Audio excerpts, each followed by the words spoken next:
দেশের বাইরে আমার কোনো ঠিকানা নেই, এটাই হলো আমার ঠিকানা। বেগম খালেদা জিয়া বাংলাদেশের রাজনৈতিক ইতিহাসে এক অনন্য ও গুরুত্বপূর্ণ ব্যক্তিত্ব।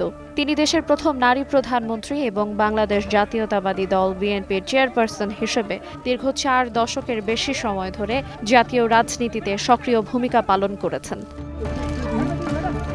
43 বছরের বর্ণাঢ্য রাজনৈতিক জীবনে বাংলাদেশে গণতন্ত্রের জন্য লড়ে গেছেন সব সময়। তিনি দেশ ও দেশবাসীর ব্যাপারে ছিলেন আপোষহীন, পেয়েছেন গণতন্ত্রের আপোষহীন নেত্রীর খেতাব। হাজারো মানুষের উপস্থিতিতে এক সমাবেশে বিএনপির চেয়ারপারসন বেগম খালেদা জিয়া বলেছিলেন, এই দেশ ছেড়ে, এই দেশের মানুষকে ছেড়ে আমি কোথাও যাব না, এই দেশই আমার একমাত্র ঠিকানা।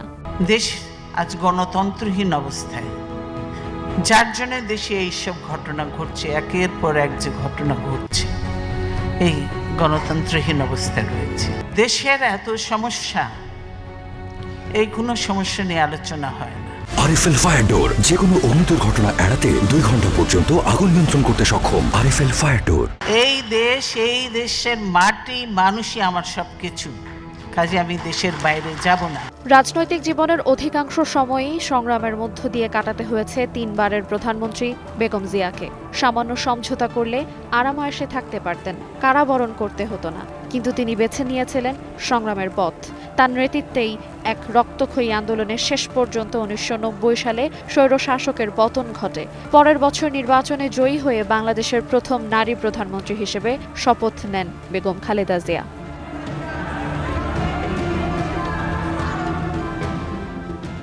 বাংলাদেশি জাতীয়তাবাদী প্রশ্নে তিনি কখনোই আপোষ করেননি, ভয় বা লোভের কাছে মাথা নত করেননি। 1/11 তত্ত্বাবধায়ক সরকারের সময় আপোষ না করায় তাকে কারাবরণ করতে হয়। বিগত ফ্যাসিবাদী সরকারের আমলেও পুনরায় কারাবরণ করতে হয়েছে বেগম জিয়াকে। রায় ঘোষণার কিছুদিন আগে চিকিৎসার জন্য লন্ডনে যান তিনি। তখন তার রাজনৈতিক প্রতিপক্ষরা দাবি করেছিলেন তিনি আর ফিরবেন না, কিন্তু তিনি ফিরেছিলেন।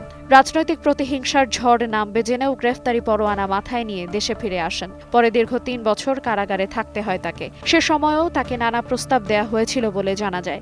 রাজনীতি না করলে বা দেশ ছেড়ে গেলে তাকে শাস্তির মুখোমুখি হতে হবে না, এমন ইঙ্গিতও দেয়া হয়েছিল। কিন্তু আপোষহীন নেত্রী বেগম জিয়া কোনো অবস্থাতেই মাথা নত করেননি। মঙ্গলবার ভোর 6টায় রাজধানীর এভারকেয়ার হাসপাতালে চিকিৎসাধীন অবস্থায় বেগম জিয়া ইন্তেকাল করেন। আইরিন আয়াত, সময় সংবাদ।